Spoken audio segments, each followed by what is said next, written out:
It's easy to do something that you like doing for someone that you like. Your child comes through to your bed in the morning, crawls in and demands a cuddle. You like cuddling at the best of times. You like cuddling at the worst of times. You like your child.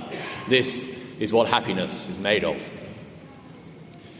It's harder to do something that you don't like for someone that you do. Of course, I'll watch that 3-hour comic opera with you. These range from the mildly inconvenient to the downright self-sacrificial. A kidney? Of course you can have one of my kidneys. I don't need both of my kidneys. It's going to hurt. It's going to take time for me to recover. It's going to shorten my lifespan, but I love you, so I'll do it for you. These are the people that we hail as heroes. Then there is doing something that we like, but for someone who has hurt us. These actions can often fill us with disgust. These are the sort of things that the leaders of the nations are called upon to do. You remember that time when Her Majesty the Queen shook hands with Martin McGuinness. McGuinness had been a senior member of the IRA at the time when the Queen's cousin, Lord Mountbatten, was killed in a bomb blast. And in his eyes, the Queen was the head of a colonial nation that was sitting in his country. Two people who saw one another as enemies. And here they are sharing something that is normally a nice thing, a greeting of friendship, but here, forced. These people we praise for rising above our base human instincts and finding a way to set aside their personal feelings for the sake of the common good. Then finally, there is doing something that we dislike for people who have hurt us. And this we call foolishness. Giving money to the bully. We don't want to do it. It's only going to appease them for today, and tomorrow they'll ask for more. Or perhaps dying for the sake of the people who have wronged you, or who will go on wronging you day after day. Jesus' death is foolishness. It is a monumentally unpleasant experience for the sake of those which have caused the problem in the first place. And it doesn't come after negotiation. There are no insurances of improved behaviour on our part.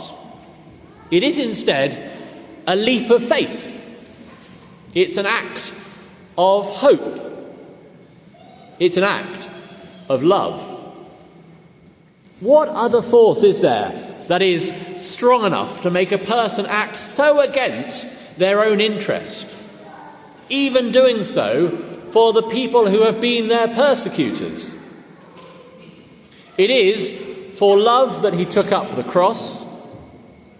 It is for love that he resisted the temptation to come down, though he could. It is for love that he went even unto death. It is all for love. And today, we reap the rewards of Good Friday. Those of you who are weary from fasting, from study and from prayer, those of you who have kept this Lenten time fastidiously, now is the time to rejoice and enter into the joy of the Lord. Those of you who have kept many Easters from your childhood to your old age, receive now your due reward. Those of you who have worshipped faithfully week by week through the lean times of this last year, as well as the times of plenty, come now to receive your wages.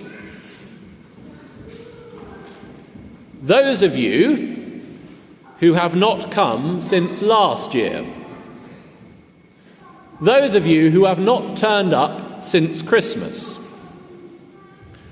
Those of you who have not been here since last Easter Day. Do not worry that you're not worthy. Do not hesitate. Come and claim your reward.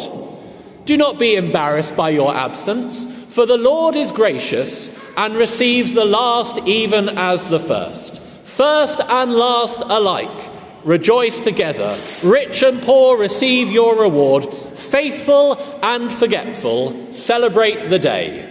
You that have kept the fast, and you that have not, rejoice today, for the table is richly laden.